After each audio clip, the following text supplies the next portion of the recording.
distance.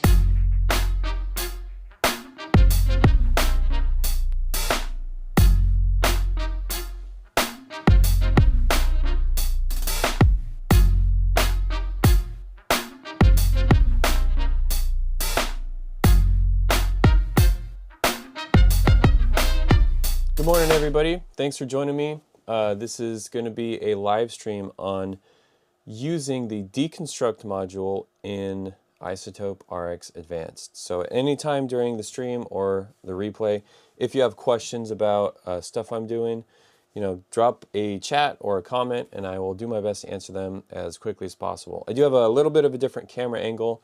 I have like a prime lens on there and it's a little bit closer so I can kind of turn things on a little bit easier and you guys get to see a little bit more of the studio space. So, let me know what you think of that too. I can always go back to further away on a more punched in lens. I think I had it on like a 42.5, which would be closer to like an 85 millimeter. So let me know. And let's see if we got anybody in the chat here. We've got, oh, somebody wants to book some time with me. Sunny, I will check that this morning. I'm just starting out, it's 8 o'clock and I wake up at 6 and I got to get my kids to school. So I will check that out for sure as soon as we're done with the stream. So good morning to all the channel members. We got a new member, Miguel Villela. Welcome to the channel. Channel members get a couple things. You get to support my channel, which really helps me out. And then the other thing is we have our Discord here, which we have some new channels on the Discord. This is a members-only space. It's basically like a big discussion forum about audio post-production, but we also added production sound. We added a studio setup, text channel. We have one voice channel, which I'm not big on voice chat and Discord, but I know a lot of people like it. So if you're a member and you want more channels added or you have an idea for something, just, feel free to use it. It's a resource for channel members. So thank you guys for supporting the channel. And anybody who watches my videos or subscribes or shares them, thank you so much. I have to thank you every time I'm streaming because if it wasn't for you guys, this channel would not exist. Like, I'm not doing it for an ego trip or anything like that. I'm doing it to help teach people. And, you guys watching lets me know what to focus on for content and also keeps me kind of engaged with the process of doing these weekly videos and streams. So, all that said, let's jump right in. I probably need to resize some stuff. I try to keep it where we can see the chat so that I can keep track of stuff as it pops up. But if you guys want a different window layout, just please let me know. And I'm still, I'm getting the hang of DaVinci Resolve and Fairlight. I'm really putting a lot of time into that, and it's been awesome. Like, the more I use this Studio 20 beta, the more I'm like, yeah, man, this is probably going to be the future. So, okay, so Simon asks, how do we donate? You don't have to donate. So you could do a super chat if you want. I don't really care. I don't really get super chats on here, but there's a join button on, I think, videos and live streams where you can join the channel as a member. And memberships are this thing that YouTube introduced, I think, a couple years ago, where it's kind of like a way to, like Patreon, people will spam their Patreon and, give me money for this stuff. It's really just a little bit of money to keep the channel going because it has become a pretty big part of what I do, especially with work being slow. So if you want to join, just click join on one of my videos. It might even be on the stream. I don't know. I don't know exactly how it works. But I do know that you do get the badge and you get the membership, the Discord members only, and you also get some other stuff. So I'll just leave it at that. Okay, so Deconstruct module is sort of, it's not that it's misunderstood, it's just that people don't tend to use it very much. And I think it's because it's not really clear what it does. Like declick takes clicks, dehum takes hums, decrackle takes crackles. Deconstruct is super powerful. Deconstruct and spectral repair are kind of the two modules that I use for difficult noises in production sound. And I'm going to have to put on headphones for this because I actually want to hear. So yeah, let me go to iZotope. I already found something that I'd like to show you guys. Okay, so let me know. I'm kind of watching my stream multi-view to make sure you guys have audio on this. Make sure, let me know if you can hear this. Wait. So you can hear there's some footsteps crunching, which I'm okay with. If I wanted to get those out, I would probably do declick. That's too much though. I'd probably declick, or maybe just do fill paste, you know, that kind of thing. But the thing I'm really bothered by is this bird. There's a bird right here. It's very high pitched. You can see it here. Birds, generally, they have a couple different calls. They have like a, you know, crows will squawk. Ducks have a similar short percussive kind of blip sound, almost like a drum hit. But songbirds have these tonal things up here that can be very difficult to get rid of, because when this character says wait, this happens really close to, actually there's a little bit of a bird call on top of his wait. And I want to make sure you guys can hear this. So I'm checking my multi-view, and it looks like I am sending this. So the way this is hooked up is iZotope RX Advanced into RX Monitor, which I have active on Audio 14 in DaVinci Resolve Studio. So to send this file, I didn't really show this because I figured you guys know. To send a file from DaVinci Resolve to iZotope, you right-click and you go to External Audio Process and you click something that you have set up manually, which is iZotope. And I've shown how to do this in other videos, but just for thoroughness, for the sake of completion here, you go to DaVinci Resolve Preferences, Audio Plugins, set up External Process, Add, and then let me do this. I don't want this. I want to remove it. Okay. Change the name to iZotope, set the path to your iZotope RX11 audio editor, and do command line and then save. So that's how you do it. And then you right click and then External Audio Process, iZotope, and that sends it to iZotope. And now I'm going to use the Deconstruct module to take this bird call out. So I could copy and paste fill. This is a viable method for doing, for removing stuff, and that's totally fine. The Deconstruct module can be faster in some instances, and what this does is it separates a selection into tonal, noisy, and if you have this box selected, separate transients, transient gain. So it gives you gain control over tonal, noisy, and transients.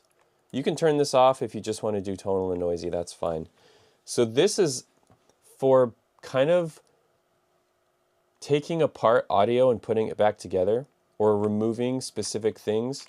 And I really like it for stuff where there's an obvious distinction between tonal and noisy issues.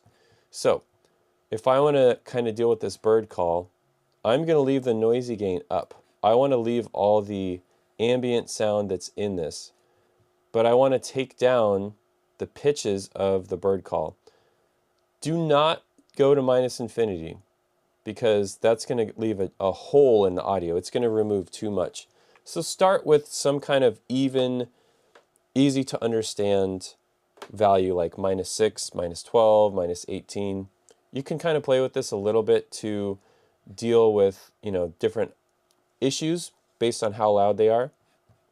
Then I'm going to hit render, and I actually have this Deconstruct render button mapped to 5 on my keyboard. So if I hit 5, it takes out quite a bit of the bird call. There's a little bit left, so I'm going to redo the selection, and then you can see the tonal stuff is greatly reduced. but it's left in all the grit and texture. So I'm going to do the same with this call here. This, I'm actually going to use the paintbrush tool because it's a little more precise. And I don't want to highlight the word here. So again, I'm going to do render. I might have to do it twice. Let me turn on my keylogger real quick, so I forgot to do that. Somebody requested this a while back, and let's see if it does it. Cool. So down here on the left corner of the screen, you'll see 5, so you can follow along with my shortcuts. So now let's listen to it. Wait. Wait. Wait. I mean, that's good. It's not completely gone. I can still hear some Tweety birds way, way, way far in the background. But compared to where it was before, let me just undo those. Wait. Wait. Actually, I think there's, yeah, that's good. So it has removed the tweets. It's pushed them so far in the background that they're just part of the ambience. Wait. So now, to get this back into Resolve, I just have to save it. So Command S. And then if I go back to Resolve, let me make this a little bigger so we can see. Wait. Right here. Oh, that's right. We're doing layered audio. So yeah, it should be right there. Save it. It looks like it didn't actually work. Oh, it's because I'm doing his lab. That's right. Okay. Yeah, so it did work. It worked great. Yeah. Go key. Go key. Okay, so that worked. Let's do the same thing on the boom track. I bet you that it's a little more pronounced on the boom track. Let's verify that. Wait. Wait. Yeah, let's deal with these crunches in here too. I'm just going to hit 1 to get rid of the ticks. Wait. Okay, and now I'm going to hit 5 to get rid of some of the bird sound. I prefer doing multiple processes, like, so I'm hitting 5 twice, right? I prefer having a lighter setting and doing it multiple times versus having a more severe setting and doing it just once, because I want a setting that is going to deal with 80% of the issues. If I have to do more processing, then I'll tweak the settings or I'll just repeat the process.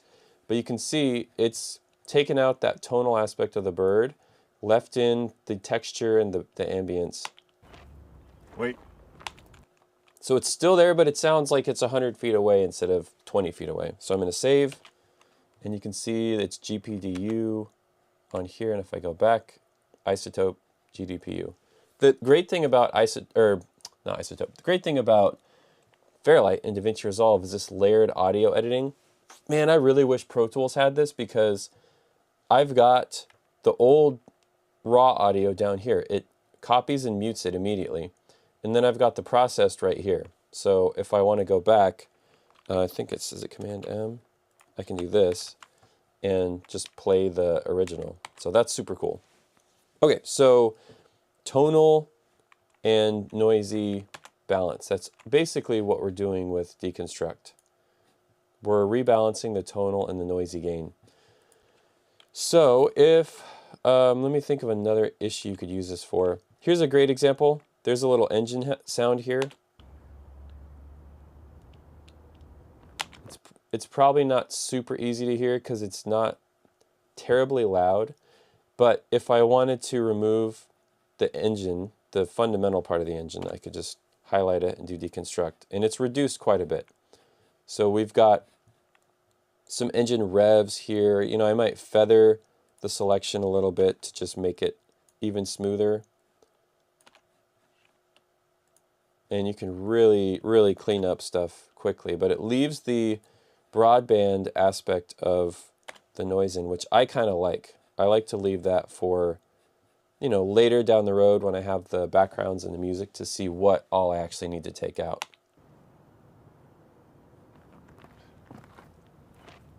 Wait. Cool. So let me just undo a bunch and you can kind of hear the difference.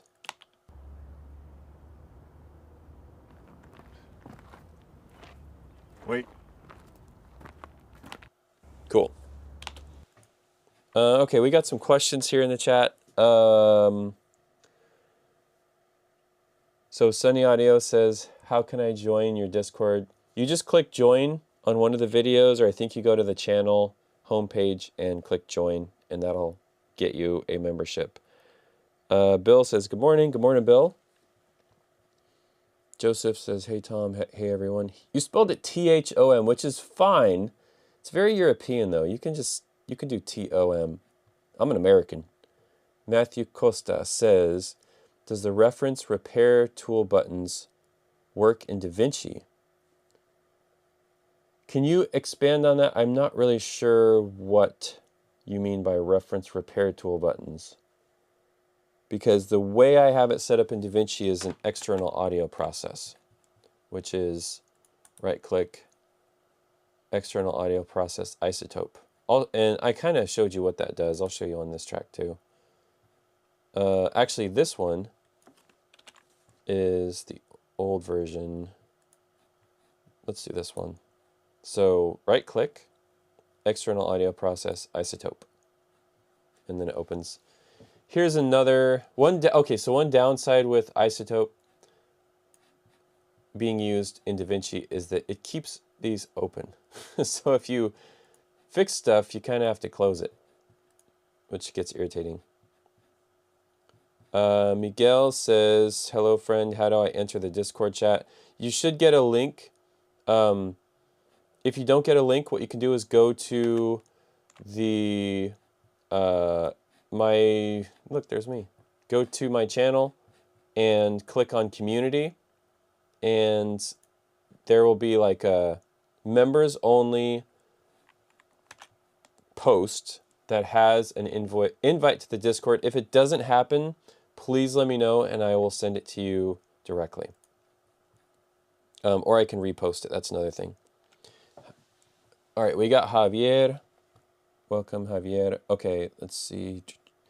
There is an RX tool for repair. It pops up with two options, reference or repair button. Well, let's try that. I haven't done that because I don't like to just go use effects on stuff. Let's see. See, I'm showing my idiocy here with Fairlight.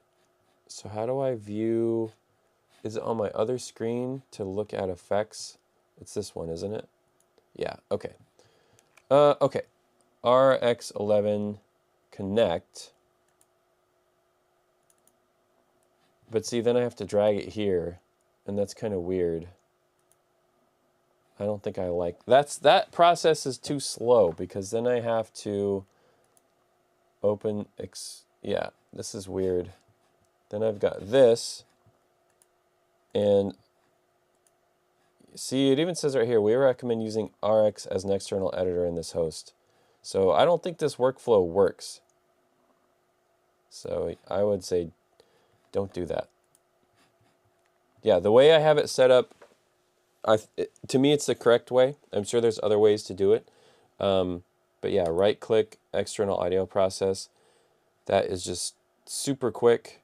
It also lessens the load on your CPU because you're processing an audio file and you're creating a new audio file instead of having a bunch of plugins live. How do you identify between tonal and voice? Tonal and maybe mean noise. For instance, the engine sound is more of a sound than tone, was it not? Okay, so that sounds like kind of an experience thing. And it takes a while to train your ear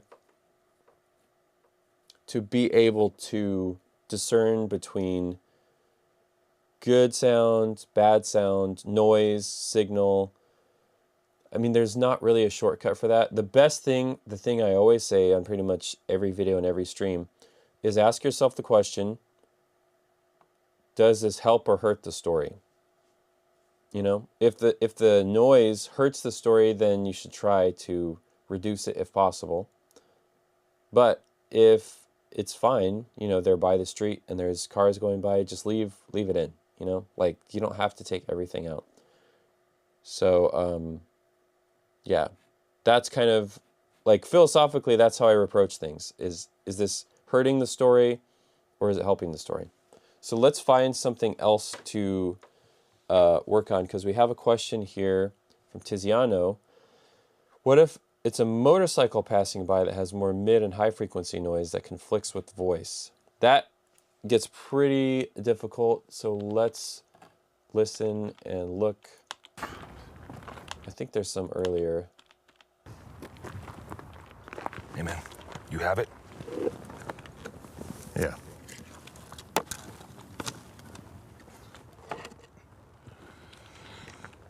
Look, if you don't want to sell, I get it. The boss just said you needed the money. Protect this. Let's go to this scene, actually. Hey man, I'm gonna need that back. Man, deal is a deal. You hear me? Okay. Hey man. So this is a great example here. We've got a lighter flick. Not that one. Let's use this mic. Hey man. Okay. This is a great example. It's not a motorcycle, but it is something that has more mid and high frequencies. So there's a lighter, a Zippo lighter open, external audio process iZotope. And we got to close that guy. Okay.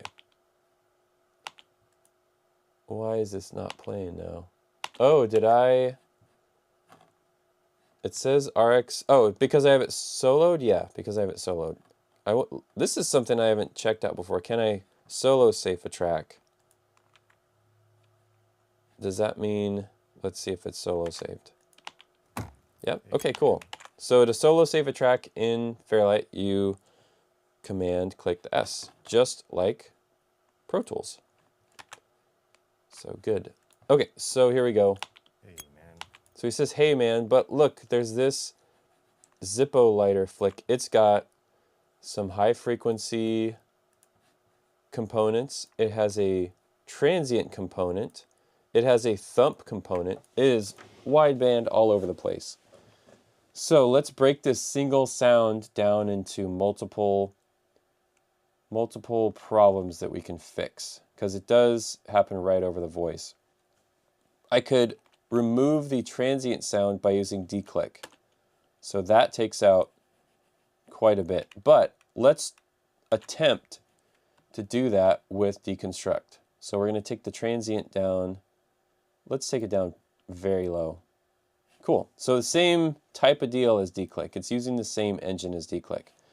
So we've lowered the transient on that. Now let's audition that sound. Hey man. Hey man. Hey man. So we've gotten the tick out, but we still have the ting, and you guys might be able to hear it on the stream. There's this thump down here as well. So the ting, that is a very tinny sound. So I'm going to highlight that. I'm going to go to my harmonics here, which is this little 3 stair-step guy. And there's regular harmonics, but there's also in-between harmonics. I forget what those are called. So I'm going to option click transient, turn that up, bring the tonal gain down, and render. I'm going to have to do that twice because they're so strong. And these ones I can pretty much just highlight all like that.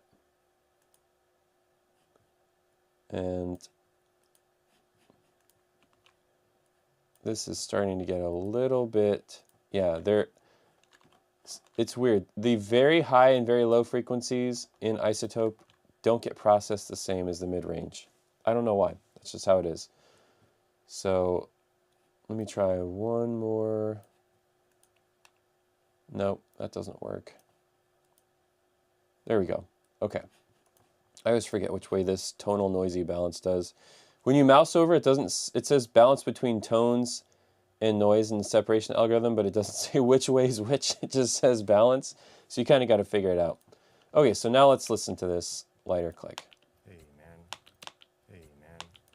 Hey man. So we still have this noisy aspect of it. And we can do this. That's too much. This is why like conservative settings are good to start with. And let's do the same for this. And then we've got this thumpy thing down here. This may work. No, it's not going to. It might think this is a tonal. Yeah, it does. Amen. Amen. Amen. Amen. Cool, so it's gone. So now we can save it. And go back to resolve, and you see it made a copy of it right here. So let's listen to that. Amen. Cool. So we have removed this lighter click from the lav. We'd have to do it to the other channels as well. But that is a great question, Tiziano, and I think a great example of how powerful the Deconstruct module is in iZotope. So let me just go through some comments here. Hey Thomas, it's off topic, but could you elaborate on how to best place Foley footsteps so they sound right? Oh, that is a great question. It is off topic. I would say let's save that for a different stream. I try to keep the streams sort of on topic because otherwise it's like somebody watching it after the fact is going to be like, what the heck? Like, I thought you were going to do iZotope and we're doing Foley. But brief answer is it's about variety and it's about performance. That's like the big thing with Foley. And if you are placing Foley, it's not really Foley, it's sound effects. Foley is performed to picture. So get it right. Foley with a capital F means you have a microphone and you have a pit and you got shoes and props and you're recording the sound to picture. You're syncing it, the performance, by performing what the actors are doing. If you are cutting from a library, that is sound effects editing. Foley is a performance. Sound effects editing is a process. So you don't place Foley. You record Foley. You place sound effects. Okay, so this is a good example in iZotope. I could probably set up some kind of macro where like after saving it closes the... Yeah, I could probably do that in Keyboard Maestro. But let's talk more about Deconstruct and or iZotope and how to use, you know, the different things. So if you have questions about the Deconstruct module, now is a great time to ask them because we're like halfway through the hour and it's just kind of a nice natural break time for questions. So give me all the questions in chat about iZotope. We can go through this in Pro Tools if you want. It's kind of it's the same process in iZotope, just the host software is a little different. Or if you have other examples you'd like to go through, I can look through. I'll do that while I wait for your guys' questions. And oh, this is a good one. Okay, so Alexander Edits, longtime member, says, is it true that when you save a file in RX, it overwrites the original audio file? So, as you can see here, let's look at this. The original audio file is right here, and the new audio file is right here. So, the name, which I closed, the name is changed with iZotope in it, which is very handy in Resolve because then you can see which files you've cleaned up and which ones you have not cleaned up. This one's been cleaned, it says iZotope. This one has not been cleaned. So excellent, excellent question. Why do some mixers want to save RX for the mix? Master Nelson wisely asks. So this type of RX, if they're saying RX, if a mixer is saying don't RX, I'll do that during the mix, they probably are talking about dialogue isolate and where is it? Voice denoise and spectral denoise. These ones should definitely be saved for the mix because these affect the tonality of the dialogue. They affect the noise floor. So a really great way, this might be like a notebook moment. Let's see. Yeah, okay. So if you have a horizontal noise like this. This would be like a broadband noise or generator hum or an HMI buzz or traffic, tape hiss, whatever. What mains hum, 60 hertz mains hum. This should be saved for the mix. You should make this noise as consistent as possible in your dialogue edit and not touch this. Let the mixer touch this. They're going to have the background ambience. They're going to have the music, Foley, everything to make the decision of what to do with this kind of horizontal noise. Okay, so vertical noise, which would be like this kind of stuff. Ooh, that's, oh, that looks like a swastika. I got to get that off of there. A bump, a thump, some more ticks. What else? A plate clang. Ding. These type of, wow, that's like a hieroglyphic. These type of vertical noises should be dealt with in the dialogue edit because the mixer's not going to have time to go through and do these. If you're dealing with these, you're lucky to get through 5 to 8 minutes of dialogue per day. Doing it right, you know, not just using AI or blanket noise reduction. So these vertical noises should always be dealt with in the dialogue edit, and horizontal noises should be dealt with in the mix. At least that's how I do it, and that's how most of the union, you know, high-level mixers that I work with like things done. If you give them a dialogue edit with these ticks and bumps and pops left in, they will probably fire you or just not call you back for the next show. Similarly, if you reduce all the noise in the file and you're just like, yeah, man, here you go. It's all cleaned up for you. All it needs is EQ and limiting. They will probably fire you because you're mixing for them at that point. So don't do that. Just do a good job removing the vertical up and down, see vertical, vertical, vertical noises, and leave the horizontal noises for the mix. That's the best advice I can give you. So good question, kind of a complex, convoluted answer, but that's why. Great question from House of Jen. Any general guidelines on when you would use Deconstruct versus a different module? Okay, so experience is kind of key with this stuff, but I will share my experience with you. It's really about speed and efficiency and the trade-off of that versus quality. So if I have a section like this where there's some gravel crunching and stuff, I know if I hit declick, it's going to take out a lot of that stuff. And these this is either jewelry or a small piece of metal. I know I can use spectral repair for these sounds. And I just hit 3 on my keyboard. Yeah, you guys are still getting these shortcuts down here. So this is faster. Just if I can go through and do 2-hand, you know, bam, bam, bam, get through here like that.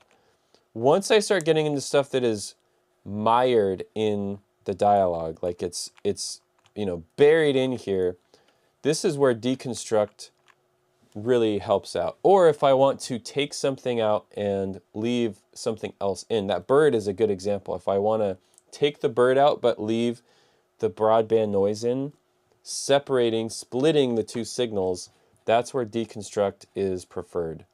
You know, if I'm just removing stuff, then spectral repair is good, declick is good. But if I want to save stuff, then that's where I'll reach for Deconstruct. Deconstruct is like a scalpel, maybe like a really sharp, fine scalpel, and declick and spectral repair is like a chainsaw. Like it just removes stuff. It's not. This is a good example too. Like I can take the tick out, but then I have these noisy things left. So if I do my tonal gain, sometimes it doesn't work, like I said. So the other thing is copy and paste. Good old copy and paste is great. Alexander edits. All right. but is that the same in the standalone RX app and with Pro Tools? So from what I can tell, if you use RX standalone and you open an audio file and then save it, that will overwrite the file. With Pro Tools, what it does is it makes a new file that has I forget what the letters are. It might be RX Connect. And it sends that back to Pro Tools because you're actually using a plugin called RX Connect to copy the audio into iZotope and then copy it back to Pro Tools. So thank you for clarifying that.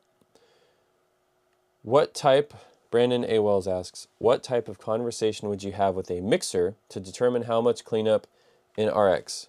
Okay, this is good. We're getting into kind of like human interaction stuff, which is good. It's a nice change from just technical mouse click and keyboard shortcuts. The very first thing I'll do is hopefully there's some kind of powwow to begin the audio post-production process on a project. And I get to talk to the mixer and just ask them, like, how do you want your tracks laid out? Do you want me to... I'll tell them what I normally do is here's how I lay my tracks out. You know, boom, lav, lav, boom, lav, lav, cut by shot. Block cutting, I've heard it called block cutting. Sometimes they'll say, I like all the booms on top and all the lavs on the bottom. Like the top 8 tracks are boom and the bottom 8 tracks are character lav mics or wires or what else would you call them? Yeah, personal mics, radio mics, wires. So I'll figure out the layout. Then the next question is, okay, how much processing do you want me to do? Because normally what I do is I take out vertical noise and I leave in the horizontal noise for the mix. So ticks, pops, bumps, bangs, clangs, thumps, gunshots. I will separate gunshots from the dialogue if I can, if they're using blanks. And they'll normally say, that's great. Don't take any broadband noise out. Some of them will say, take out the tonal noise. Take out the generator hums because it saves me having to notch them out. Others will say, leave the tonal noise in. I can notch that with an EQ really quickly. The last show I worked on, the dialogue mixer requested, leave all the tonal noise in, all the broadband noise. I prefer working that way because it makes my dialogue edit better. If I know I have to leave everything in, it'll be super smooth because I'm wrangling the noise. I'm riding it, you know, like the nuclear bomb. I lassoed it and I'm riding it down to the ground instead of like, oh, I can just take this out to make it smooth. No, I got to actually fill and fade. So that show, the mixer she wanted the tonal stuff left in. That's how I prefer to work.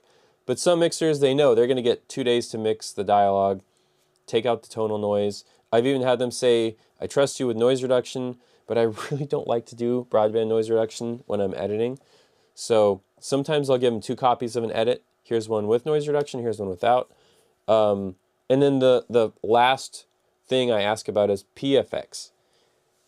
Different mixers have preferences on how aggressively you remove and backfill the PFX. Some of them like the PFX left on the dialogue tracks because it's consistent. You're not adding noise by copying a door slam or footstep down and having that noise plus the backfill dialogue noise. And then others say, no, take as much PFX out as you want.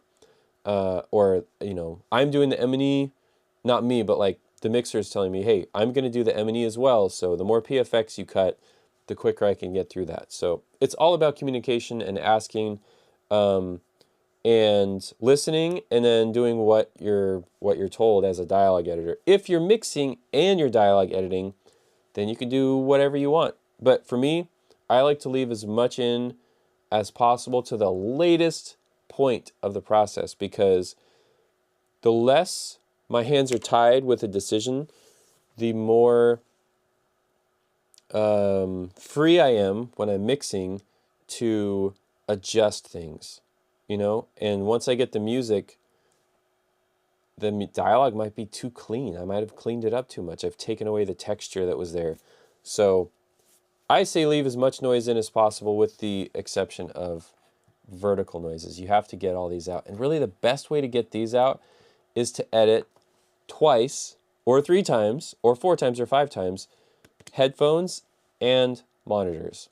So even after you get the $10,000, you know, Meyer speakers or whatever, go back to your headphones when you're dialogue editing. Get the sound right on your ears, and you'll be able to find way more issues that you need to deal with, because the speakers actually mask a lot of this stuff. The air between the speakers in your ear will suck up all the ticks and pops, and headphones don't do that. So go through your edit a couple times on studio monitors, headphones. The other thing is, I got a TV up on my wall. Sometimes I'll play it through there because the TV speakers accentuate mouth ticks because they're all high frequencies. So yeah. Okay. Good question. We got Mike Wax says, when you do DX edit and you separate PFX, do you NR the PFX if you're backfilling? No. I get the PFX filled out smoothly and leave that for the mix. Again, when you do an M&E and you mute the dialogue, the PFX can be noisy, but if the backgrounds are noisy too, then you don't have to noise reduce it. So save that for the M&E. Do they ever ask you to leave noises like blank gunshots for facilitating Foley sync done by others? Yes, so we don't Foley gunshots. That would be like pretty bad to fire a gun in a Foley stage. But yeah, I like leaving noises like that in it. Like if it fits the story and it fits what we're seeing, then I leave it in. Sometimes I'll split it to an adjacent track so that the level can be adjusted independently, or it can be muted. And that is really smart. Just give the mixer as much flexibility as you can. Any headphone recommendations? Yes. In fact, I'm going to take these off. Okay, so cheap headphones, but good headphones, Sennheiser HD280s. They were $100 with inflation. They might be more now. Other headphone recommendations. I like these Allo Audio, what are they? S4X, I think. I got these as part of a kind of like, not a sponsorship, but you get them, you get them at a discount if you do like a review.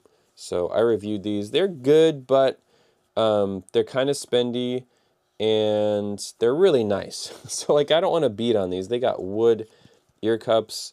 The pads are really comfortable. I have big ears, so these probably are the most comfortable, best sounding headphones that I own. And then I also have, where did I throw these at? Oh, it's all tangled up. Then I've got, these are kind of my, man, these are gross looking. These are Bayer Dynamic DT880 Pros. These are the 280 ohm version.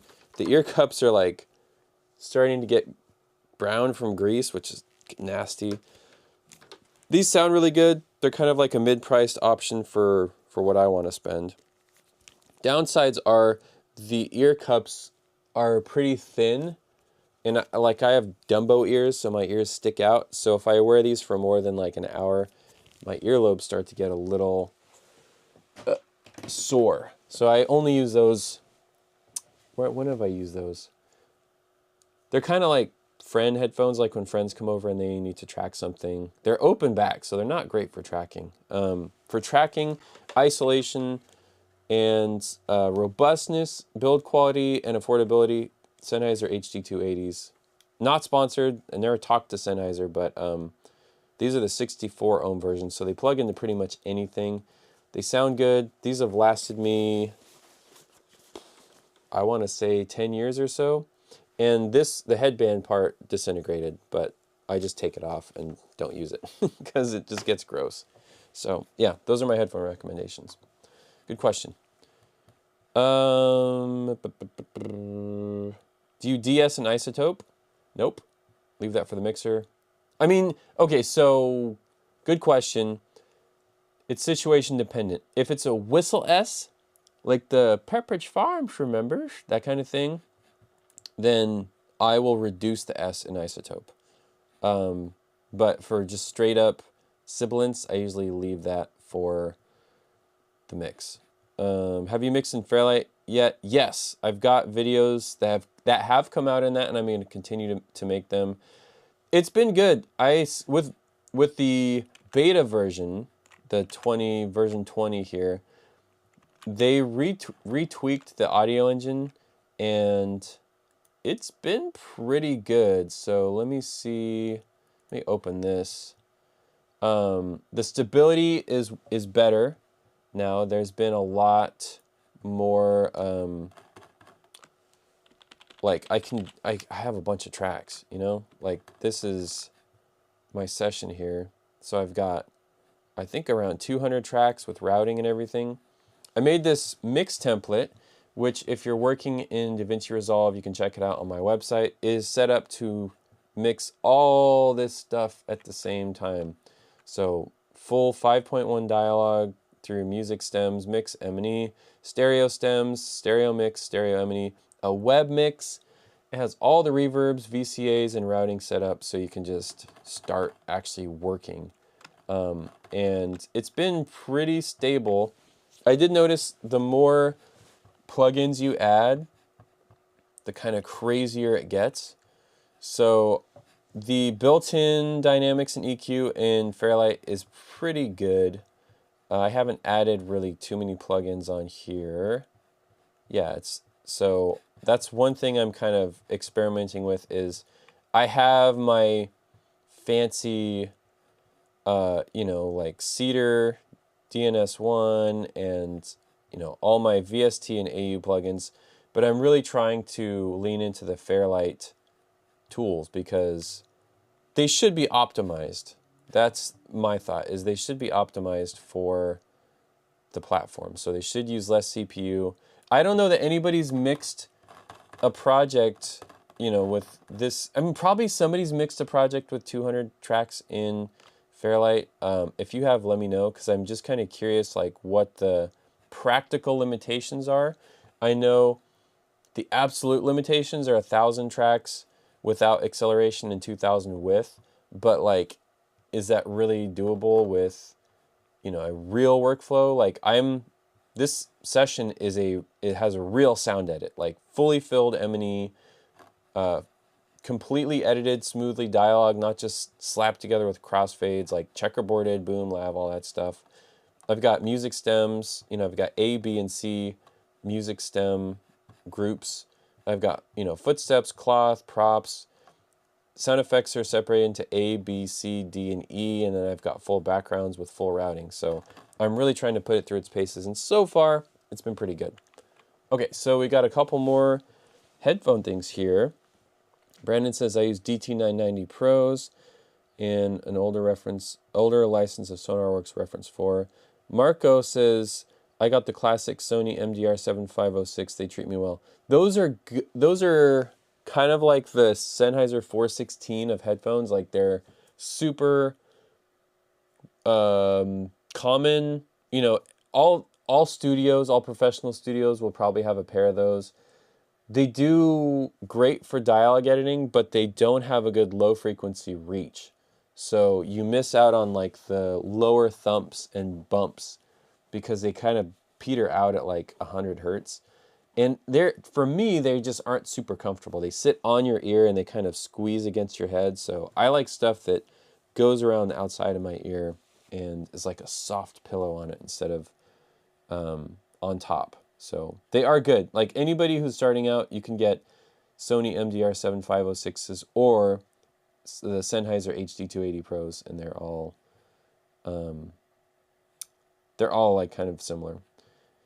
Israel asks, do you use noise reduction for any unique effects? Can you explain what you mean by unique effects? Because I'm not sure I understand what that means. But maybe yes, maybe no. I'm not really sure. Let's see, did I miss any questions? Let me just go back through. Oh, here we go. How to copy EQs applied or render on one clip to another. Okay, so if you rendered it, I don't think it works. If you're doing clip EQ, like if I go here and let me just do this. I should be able to copy. Oops. Yeah, that's copy, right? Why does it go dark when you copy it? That's kind of scary. And then let me just try to put it on this fade. No, it didn't work. Okay, so right click. Oh, okay, there you go. Option V. Don't show until next copy. That's cool. Cool. So apply. Fair. Now both clips have the EQ on there. So again, that's Command C to copy, and then Option V, and then apply. And now that I've done that, I should be able to, yeah, just roll through here and do that. Okay, so that's great. I learned something. Thank you for asking that question. Let me undo, because EQ is probably not going to be very good. Good question. Okay, let's see what else we got. That's it? That's all the questions. Wow. Dehum versus deconstruct. Master Nelson, would a video on checkerboarding sound effects be a good idea? Yes. Really, really good idea. Actually, that could be the next one I do in DaVinci. Okay, dehum versus deconstruct. So dehum is excellent for taking hums out, and I'll show you the settings I like to use. I did have one mixer tell me not to use dehum because it didn't work, but they were on an older version of RX and they didn't use adaptive with dynamic. So these are the settings that I found work for 90% of hums. And they can even be hums that change a little bit. So adaptive mode on, filter type dynamic, sensitivity like around halfway point, bands maybe like a third, and then filter Q about 2/3. That will get rid of most of the hums without affecting the dialogue. So for hums that are like lower pitched hums, dehum is better than deconstruct. Because if I were to, for example, if there was a hum there, if I was to do deconstruct on this stuff and take the tonal out, it's going to take the tonal out of the voice. And that is not good. It is going to sound very thin if you do that. So great question.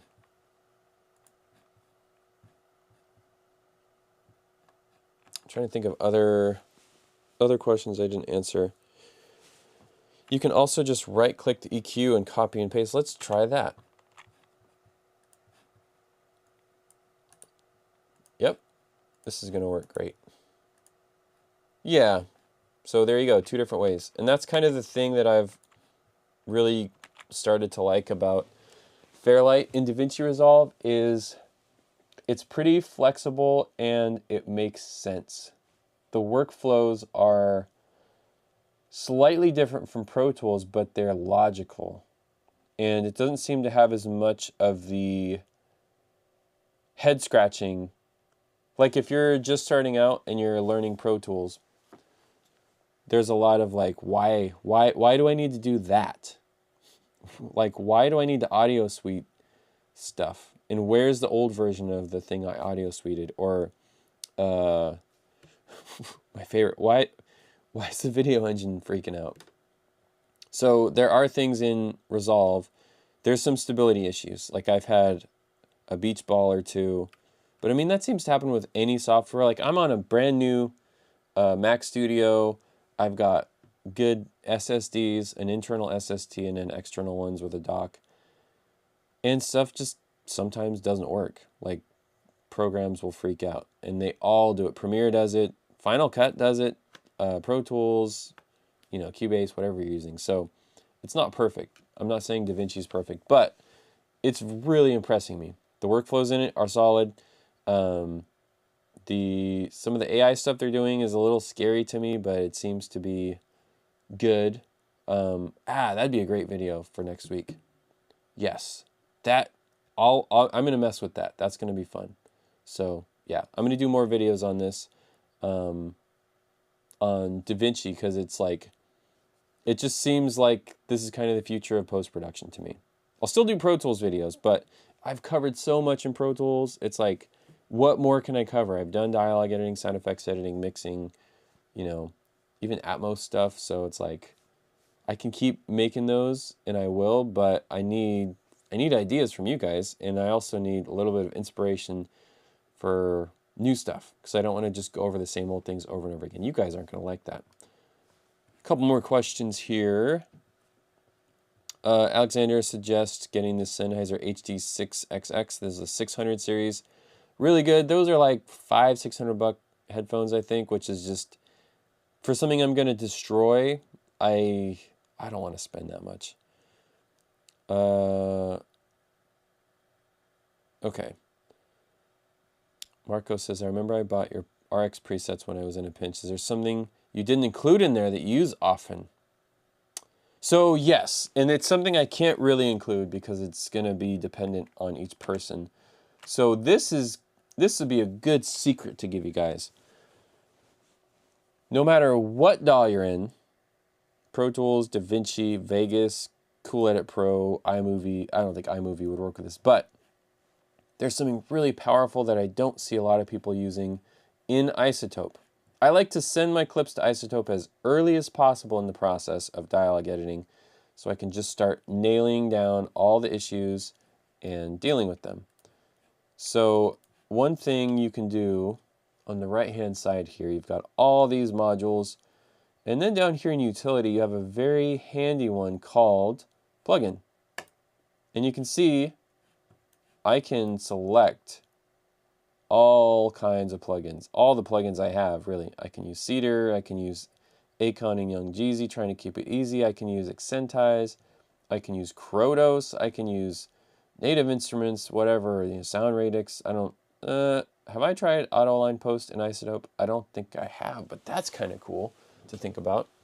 Soundly, Synchro Arts, XLN, whatever, I want. But I like to use it for broadband noise reduction, and I like to use it specifically on frequencies. So, for example, if I had, this is not a, well, yeah, okay. Say I don't like this sound, whatever this is. I could spectral repair it, but the other thing I can do is process it with a noise reduction tool. If I was doing noise reduction myself in the dialogue edit, which is a huge no-no, don't do that. But if I was, I could do clip by clip so that I can precisely figure out how much noise to reduce. So this tool, the plugin in iZotope, is very useful, and you will find so many things that you like to do with it. For example, if I need to add reverb, I could sample the reverb and increase the amount of reverb with Chameleon. If I wanted to melodyne this to make the pitch different, let me see if I can even do this. Oh my goodness. It's going to tell me I need a Melodyne update, which it does every single time. Selected audio drivers unavailable. Great. Awesome. Okay, so anyways, the plugin utility in iZotope is really nice. Okay, so good question.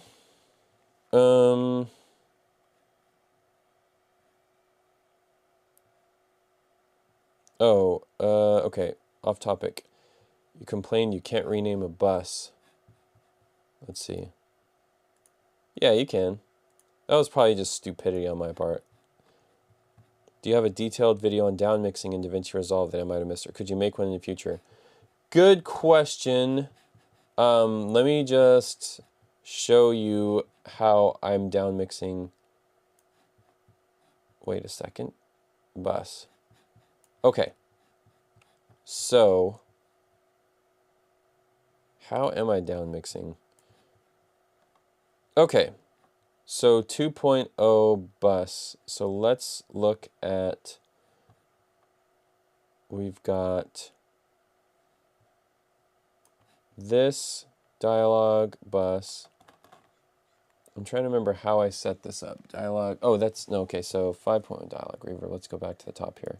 Sound effects, okay. So sound effects 5.1 bus is going to the 5.1 mix, the 5.1 M&E, and the 2.0 bus. And can I change the settings here? Oh, maybe I have it set up in bus format. I'm trying to remember how I set up the down mix in this, because I'm pretty sure it does it automatically, because I've checked my buses and they're all good. Yeah, that's going to 2.0, and then if I go down here to dialogue 2.0, the input on this one is bus assign. Yeah, this is all set up. So I'm trying to remember exactly how the down mixing, how I set this up. It might be, gosh. Yeah, because I had to like Google it to set it up, and I'm sorry I don't have it like just set up for you, but I can talk about that. It's a good question.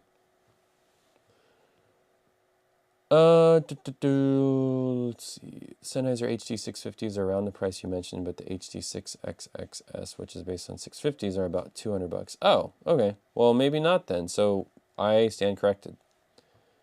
If possible in the future, any tutorial on dubbing with other languages, how to make good dialogue syncing. That's difficult because I don't do a lot of dubbing.